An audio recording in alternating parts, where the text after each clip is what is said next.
관련된 감치 결정은 집행할 예정입니다. 감치 신문 절차는 비공개로 진행이 되었습니다. 그런데 그 신문 과정에서도 법적 모욕 행위가 있었습니다. 네, 권모라는 자는 재판부를 향해서 해보자는 거냐, 공수처에서 봅시다, 이렇게 진술을 했습니다. 네, 이 부분은 기존의 감치 결정에 포함이 안 된 별도의 법정 질서 위반 행위입니다. 법적 모욕 행위입니다. 이에 대해서는 별도로 감치 재판이 진행될 예정임을 말씀을 드립니다.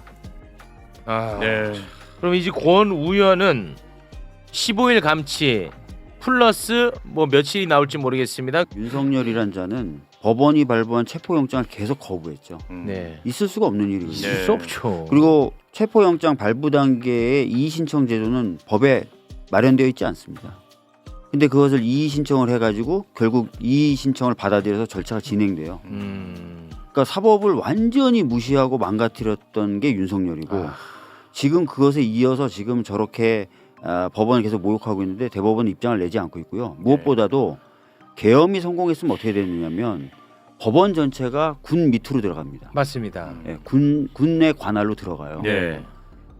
굉장히 심각한 일 아닙니까? 근데 네. 거기에 대해서도 현재까지 대법원이 전혀 입장을 낸 바가 없어요. 제일 목소리를 그 크게 내야 계엄을- 되는 게 예. 조의대잖아요. 자, 그 계엄이 내란이다 아니다는 형사 판결에 의해서 결정은 되겠지만 네. 적어도 헌재에서 위법하고 위헌적인 계엄 행위였다는 건 판단이 났습니다. 네. 그럼 대법원이 그 상황에서 법원의 독립을 해치고 우리를 다 군 밑으로 넣으려고 했던 시도였고 네. 그게 위헌 판결이 나왔다. 심각하게 유감을 표명한다. 예. 이 정도는 나와야 되는 거 아니에요? 당연합니다. 내란이냐 아니냐는 뭐 자기네들 판단이 좀 남아있다 하더라도 적어도 그날 있었던 계엄은 위헌 위법이다. 결정이 났잖아요. 네. 그럼 뭔가 얘기를 해야 되는 거잖아요. 이 사법부는요. 지금 현재 대한민국 사법부를 네. 말씀드립니다. 얘네들은요. 밀어붙이면 찍소리 못합니다. 맞습니다. 엄청나게 불법적으로 강하게 사법부 독립을 딱 침해를 했어요. 그 계엄 아닙니까? 그렇죠. 그때 찍소리 못했고 맞아요. 협력하려고 했죠. 맞아요. 협력하려고 했죠. 네. 근데 지금 뭐 내란 전담 재판부 요거 법에 의해서 만들려고 하는데 이게 무슨 사법부 독립을 침해한다고 지랄지랄하고 있잖아요. 맞습니다. 네. 그러니까 의원님 네. 세게 해야 된다니까요. 그래서 특별재판부를 만들자고 계속 제가 주장해왔고 주장해왔던 몇 사람 중에 하나고 지도부 차원에서 특별재판부를 하겠다라는 얘기가 나왔고 그래서 이제 좀 기다려주시면 되지 않을까 싶고 특히 지금 저렇게 하는 변호사에 대해서 대법원 차원에서 입장이 안 나오고 있어요. 그게 문제예요. 서울중앙지방법원 차원에서 조금 나왔고 이진관 판사라는 사람이 혼자 지금 싸우고 있는 거예요. 네.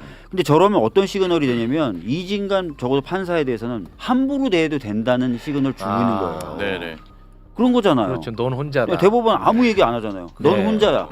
그리고 쟤한테는 함부로 해도 돼라는 시그널을 계속 주고 있는 거라서 심각한 문제로 생각합니다. 네. 이게 그 제가 볼 때는 이게 참 재밌는 게 그래도 이진관 판사가 이게 우리 예전에 영화 그 싸움의 기술이라는 영화에 보면 백윤식 배우님 네. 같은 스타일이라는 느낌이 딱 들어요. 아. 물론 이제 판사니까 말은 점잖게 하는데 쟤네들이 뭐 나한테 오면은 유튜브에서 오줌 지릴 거다 이러고 막 모욕을 했잖아요. 네네. 재판정에 딱 가서 눈도 깜짝 안 하고 자 길게 여러 가지 얘기했지만 깜빵에 쳐놓겠다고 딱 얘기하면 그렇습니다. 너 그러다 피똥 싼다라고 한마디 한 거거든요. 맞습니다. 네. 바로 딱 쭈그러지잖아요. 예, 그러니까 이제 저는 맞습니다. 지금 이 상황에서 조희대 대법원이나 뭐 이쪽에 대해서 우리가 그 민주당을 중심으로 어떻게 싸워야 되냐라고 생각하냐면 지금의 싸움 국면에서는 복싱으로 얘기하면 조지 포먼처럼 싸워야 된다. 조지 포먼. 예, 무슨 얘기냐면 쟤네들이 이제 우리가 지금 한 9분 응선증 갖고 깔딱고개 넘어가다 보니까 숨도 차고 하니까 시선이 이제 이래저래 분산이 됐거든요. 네. 그러니까 이것들이 틈을 보고 잽을 막 날리고 있는 거잖아요. 그렇습니다. 그러면 이럴 때는 딱 해가지고 민주당이 중심에 딱 서고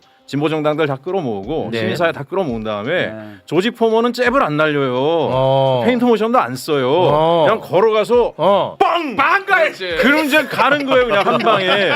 그렇지. 저렇게 하는 거는 속으로 쫄았거든. 쫄았기 때문에 이하상인지 걔도 이승환 판사 앞에서는 뭐라고 못하고 딴 못해요, 판사 거기서. 있는 데 가서 막 주저리주저리 하려고 하는 거예요. 네. 겉은 멀쩡해 보이지만 다리는 이미 풀렸어요. 이때 그냥 가드를 막고 있어도 그냥 빵 하면 그냥 넘어갑니다. 그냥 이 전략으로 이제 대단히 고맙습니다. 국회의원이 이런 식으로 얘기하면 안 되는 거죠. 아니에요. 민주당 의원분들이 진짜 우리 의원님을 응원하고 지지하더라고요. 근데 많이 입당은 해야 안 된대요. 아 복당해야 되는데 이거 정말. 자, 그리고 이진관 판사는요. 감치 집행이 정지된 것에 대해서 구치소하고 같은 국가기관끼리 다투고 싶지 않다 이런 이야기를 합니다. 예. 그러면서 또 이런 일이 발생하면은 그건 안 되기 때문에 제도 개선은 되어야 된다라는 이야기를 합니다. 네. 정말 대단히 상식적인 이진관 판사의 모습 한번 보고 오겠습니다. 인적 사항이랑 뭐 개인의 동일성이라든지 이런 문제는 원래 처벌받아서는 안 되는 사람이 처벌받게 되는 그런 상황이 벌어지지 않도록 하기 위한 것입니다. 감치라는 것은 현행범처럼 범죄 행위를 한 사람을 바로 구금을 해가지고 구치소에 인계하는 절차입니다. 그래서 죄 없는 사람이 처벌받을 수 있는 가능성이 거의 없습니다. 법원으로서는 법원과 협력관계에 있는 국가기관과 다투고 싶지 않습니다. 다시는 이런 일이 벌어지지 않도록 제도 보완이 필요하다는 걸 말씀을 드립니다. 제가 여러 차례 말씀드린 것처럼 법정 질서 유지는 재판부의 의무입니다. 모든 권한을 행사할 겁니다. 따라서 이와 유사한 상황이 반복된다면 법정 질서 위반을 한 사람에 대해서는 현행범으로 체포해서 경찰에 바로 인계하겠습니다. 법정 모욕 혐의로 형사 절차가 바로 진행되도록 하겠습니다. 근데 나도 모르게 그냥 너무나 상식적이고 너무나 합리적이고 그리고 책임감도 갖고 있고. 예. 근데 저는 외로움이 느껴지네요. 그러니까 자기가 이렇게 감치를 해도 다른 재판부에서 다른 사람일 가능성이 없음에도 불구하고 다른 사람일 가능성이 있다는 이유로 풀어주잖아요. 네. 자기가 바로 넘겼는데도 맞아요. 다른 사람일 가능성이 있다는 이유로 풀어주는 걸 보고 참담한 거죠. 맞아요. 그렇죠. 그래서 그렇지만 다투고 다른 싶지 어떤 않다. 제도 개선해야 되고 자꾸 이런 일이 반복되면 법원을 내가 믿지 않고 음. 경찰에 넘기겠다. 그래요. 아, 이게 되게 외로운 것 같아요 지금. 그러네.